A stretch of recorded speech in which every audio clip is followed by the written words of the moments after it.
Perfect. I think I'm ready to go. So good afternoon, everyone. So my topic today will be the efficacy of red light cameras in reducing red light running related crashes. So I'm going to start off the presentation by just giving you a little introduction about myself. I think the moderator already did most of it. So again, my name is Jana M Sarran. I have my Bachelor's of Engineering from the University of Guyana, my master's from Carleton University in Canada, and I'm currently doing my doctorate. I'm currently a lecturer in the Civil Engineering Department at the University of Guyana. So before I start going to how effective it is to reduce collisions by the use of red light cameras, I would like to give you an introduction on the topic first. So when we think about an intersection, and this is just a drawing of a four-legged intersection, that is, you have four legs on each side, you think about conflict points, and intersections are really planned points of conflict. When we design them, we know there are going to be conflicts. And the diagram here just indicates the type of conflicts we can possibly have. So we can have diverging conflicts. If you're driving along here and you're, changing to go on this roadway, we can have crossing conflicts, means you're moving from this leg onto this leg, so you're going straight across, and you can have merging conflicts as well. So this is just a depiction of all the various things that can happen at an intersection. And that's why we really need to either design the intersection a bit more safe or improve the safety at an intersection, or really, try to determine whether the intersection is in need for an improvement. Now, several factors contribute to intersections, as we may know. But one of the factors that I'm going to highlight today is when we have a traffic light at an intersection, we do have the possibility of violating the red light indicator. And really what that's known as red light running collisions. So any collisions that occur when someone crosses an intersection and the light is red, it's termed red light running collisions.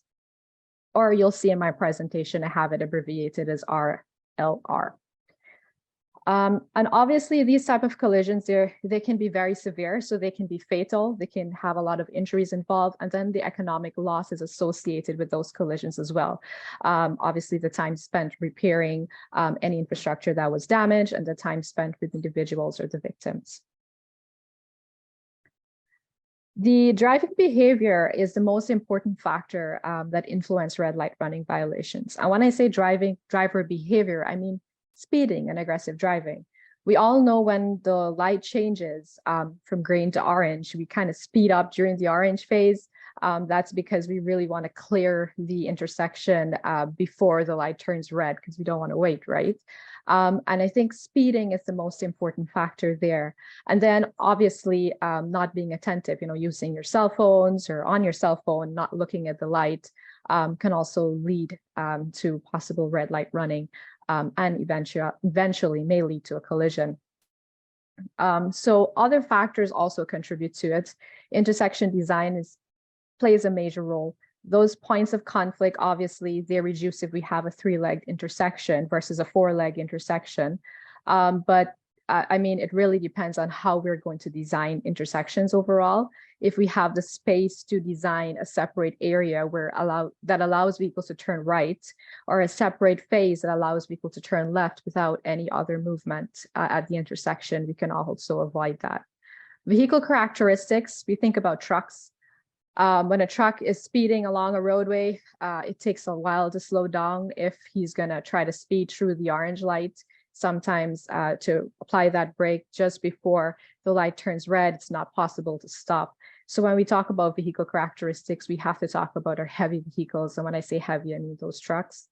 And weather conditions, skidding during rainy weather. Guyana doesn't have snow, but obviously if it rains, it takes a while to stop.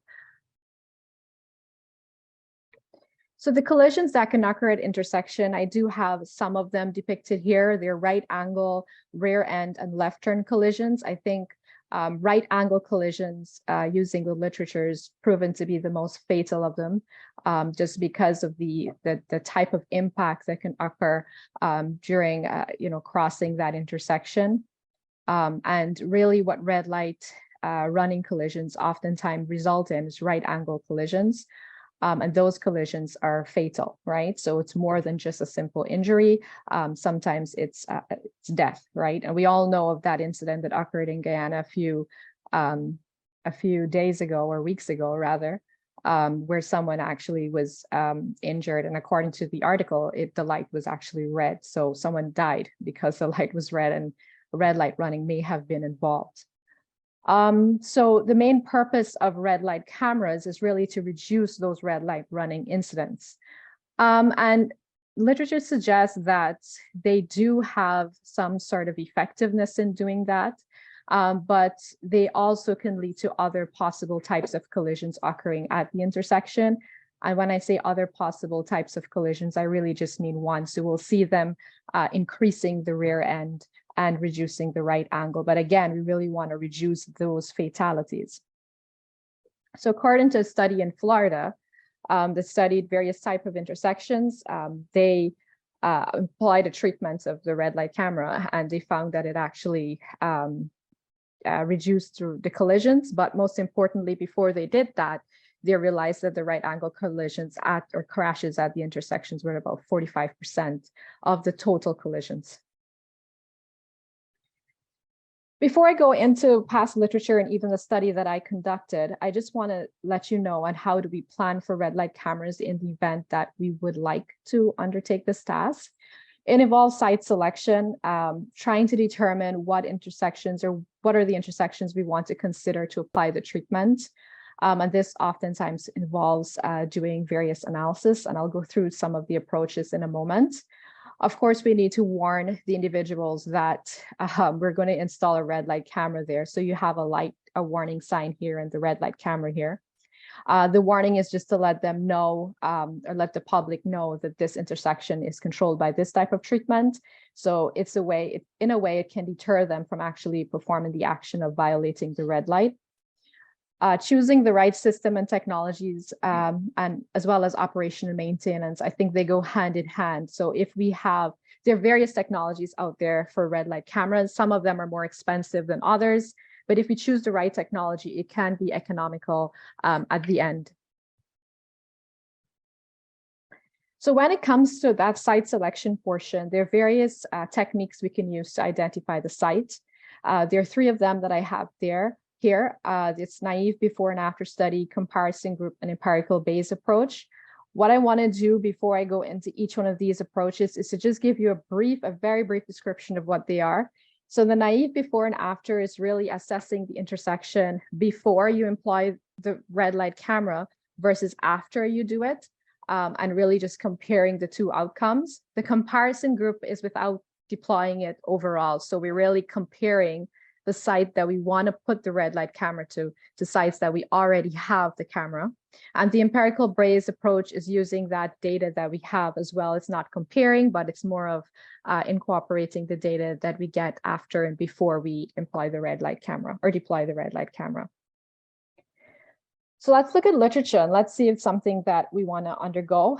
So various literature, they would have conducted studies mostly in the States, where they would have applied red light cameras and tested it before and after.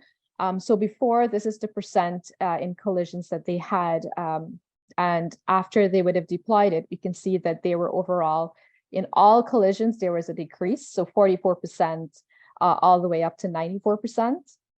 And then if we zoom in on it a little bit more to see how they actually derive that, they utilize various approaches. So some of them did the comparison group, some of them did naive, and some of them did the empirical Bayes, and some did, utilize 2 approaches to see what the answer would be. In all cases, it reduced all collisions, angle collisions, right angle collisions, as well as, rear end and right angle. When we combine them together, that's what they're referring to here as all collisions. And then if we zoom in even closer on the type of collisions, we can see here there were studies that was done, and it showed that the right angle collisions decreased, but the rear end collisions increased. And we'd find this, right? Why? Because, people would speed up and then they see the warning sign of a red light camera, and then they would slow down, and that effect actually would cause the rear end collision to happen just because the person behind did not anticipate your braking, right? So most likely that's why the rear end collision increased. But rear end collision is not as dangerous as right angle collision, again, because someone is hitting you from the back as opposed to hitting you from the angle. And then we put speed into that. We see that it's not that much of a big factor to consider. So the one we really want to focus on is the right angle collision. Other studies also found that, this study here found that 24% of collisions was reduced in terms of right angle, an increase in rear end, and some studies found no effect. So to really test to see whether red light cameras are effective, we need to undergo the study on the site and try to determine if it really is a treatment we want to employ. So I performed a study in Ottawa, Canada, and tried to test numerous intersections to see if we deploy red light cameras, if it would help, right? So obviously I would have needed data, collision data relating to severity. So is it injury? Is it property damage? Is it fatal? Roadway condition, is it sunny day? Was it wintry? Was it rainy? That's weather. And roadway condition, did it have potholes? What was the condition of the roadway at the time, and the type of crash, right angle, rear end, side swipe, all those. Geometric design considerations, was it a four-legged intersection, how many lanes, and then we have information on traffic volume as well. And then obviously, when was the red light camera installed? So we need to, because I utilized all three approaches, I did the approach of the comparison group and the approach of before and after and the empirical base. I really needed to understand when the camera was installed so I can have my after period, so 4 years after, or my before period, 4 years before. So in the naive before and after study, basically I would have obtained collision data before it was installed and after it was installed. And I did a little mathematical technique where I applied a few equations and test the effectiveness, which is this data here, and try to get the overall percentage in terms of reduction in collisions. The comparison group studies, they wanted to treat 5 sites and I compare it to other sites. But I think the takeaway here is to have a comparison site close as much to the site that you want to treat. So the comparison site really had to have the same speed limits, the same number of lanes, the same legs, and it had to be the same environment. So urban environment, we know it's like a city center. It has a lot more traffic than a rural environment, which is really like the countryside in certain parts. So it really needed to be the same environment when I was doing the comparison group, because it would affect my overall study. And then the empirical based approach, you see it's very much similar to that naive before and after, but the main takeaway here is deriving safety performance functions and using statistical analysis techniques, which would help you really to determine what model you want to use to be able to test that effectiveness. It's not the simple version like the naive before and after. It involves a little bit more statistical analysis to it. But the end outcome is that index of effectiveness to indicate the percentage increase or decrease. So all of the studies together, they showed overall a decrease in right angle collisions and an increase in rear end collisions, excepting the comparison group, the naive before and after and empirical base, they showed much similar results. But the comparison group study, it was a little bit off, and that is because my group that I was comparing it to, it was not the perfect selection. So we have to be careful if we're going to utilize at least that technique.